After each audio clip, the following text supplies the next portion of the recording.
All right, back to our conversation about the cost of higher education. But first, Occupy Portland activist and current Portlandia mayoral candidate Cameron Whitten is our guest.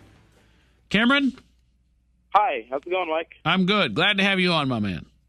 So, Glad to be here. I got a press release from you describing you as Occupy Portland activist and Portland mayoral candidate, and you're apparently upset about something about public safety. Tell us what's going on. Well, basically there is a lot going on in the city of Portland when it comes to police accountability. Recently, there has been the reinstatement of a police officer, Ron Frashour, who killed a 25-year-old Aaron Campbell. He was an African-American male who had a public safety call about him. And when the police showed up to his girlfriend's house, he had his hand behind his head. He was, doing everything they were asking him to, and they shot him 6 times with a beanbag rifle.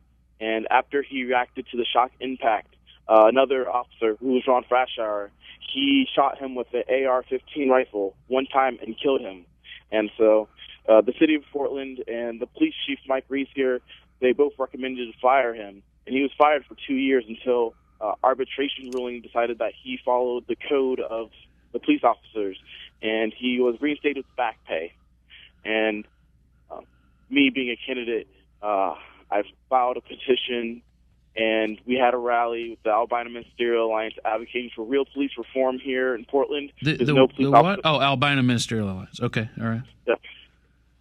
It's a coalition of communities and organizations of faith which are advocating for police reform. And in Portland, there's never been any police officer who's ever been fired for a violation of civil rights, even though we've seen instances where police officers have screen-printed shirts that say, "Don't choke them, smoke them," first to killing African Americans. They've thrown possums at people. They've shot. Possums? And yeah, they've thrown possums at black businesses. It basically represents the people you want to kill. It was a really old racial profiling attack that police officers used to use. Now, let's go back to this guy that got shot. What was he doing to get the police to come out? So earlier that day, his brother had died from heart failure, and he was very emotionally distraught. He got in a really big argument with his girlfriend, and they were being really loud, and one of the neighbors called about a noise complaint. They were concerned that something was going on. Did he hit her? And no. Okay. He was suicidal, and Okay. The police officers actually were texting him on his phone. They thought he had a gun on him, and he eventually told them that he wasn't going to shoot himself. He told them that he didn't have a gun, and that was all taken care of. And then when they were at the house, and then he was coming out, he was mouthing off at them. He was still upset, and they ended up shooting him with the beanbag rifle because he didn't have his hands in the air, even though they were up behind his head. So. Huh. And this is mostly happening to black people by white officers. It's also happening to mentally affected people. There's cases such as James Chassie or Bradley Lee Morgan, where you've had a lot of mentally affected people who are in a mental crisis. And since we're really lacking in social services, police officers are coming to respond to these cases, and some of them are brutally tortured. Such as James Chassie, who was beaten up and by the police. But this is mostly happening. This is mostly happening to retarded people and black people. I would call them mentally affected. Okay. You say tomato, I say retarded. But let me ask you this. It's not happening to any white people. Well, some of the white people are mentally affected. Okay. Are you black, white, or Hispanic? I am African American. What part of Africa? Hello? Yes. What part of Africa? No idea. Oh. Okay. Well, what does that mean? What does what mean? African American. It's the term that I used to refer to myself because my ancestors are from Africa. But you just don't know where. I don't know where. What language they speak? No idea. Okay. I know they were forced to learn English when they came to America. How do you know? because that's what happened to the slaves. How do you know? How do you know? How do you know they were slaves? Only 10% of blacks in America can trace their lineage to slavery. How do you know? Yeah, because most of them are undocumented. Oh, okay. All right, so what happens, Cameron Whitten? Because I hope you win, don't get me wrong. I hope you are the next mayor of the city of Portland. Are you running to win, or are you just running to get attention? I am running to win. How much money are you going to raise? I've raised over $600. I've actually advocated for... You've already raised over $600? Yes. I didn't realize you were serious, but now I know. Well, look, who is the front runner? This guy Jefferson? There are 23 candidates in the race. Yeah. I've been endorsed by the Pacific Green Party and the Oregon Progressive Party, and I'm the only person of color in the race, actually.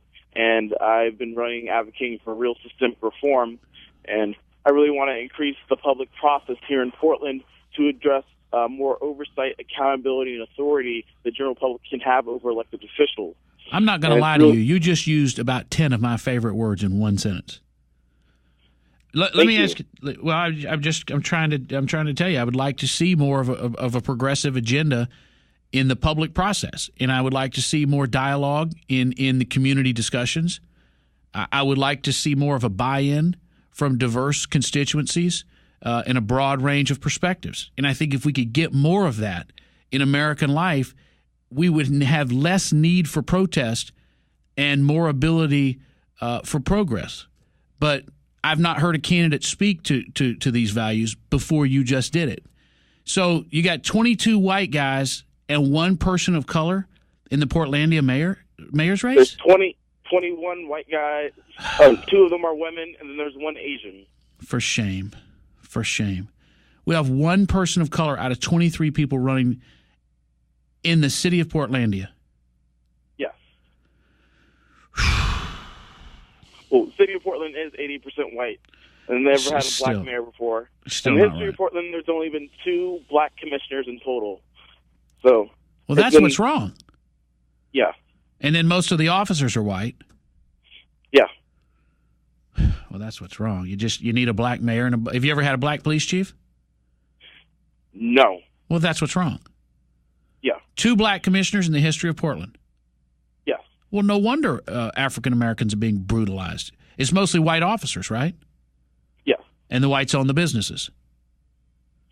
Yeah. Well, I can see what's going on right here. This is Jim Crow all over again. So when is the election? May 15th. Well, I'm not going to lie to you, Cameron. I hope and pray you win. I really do.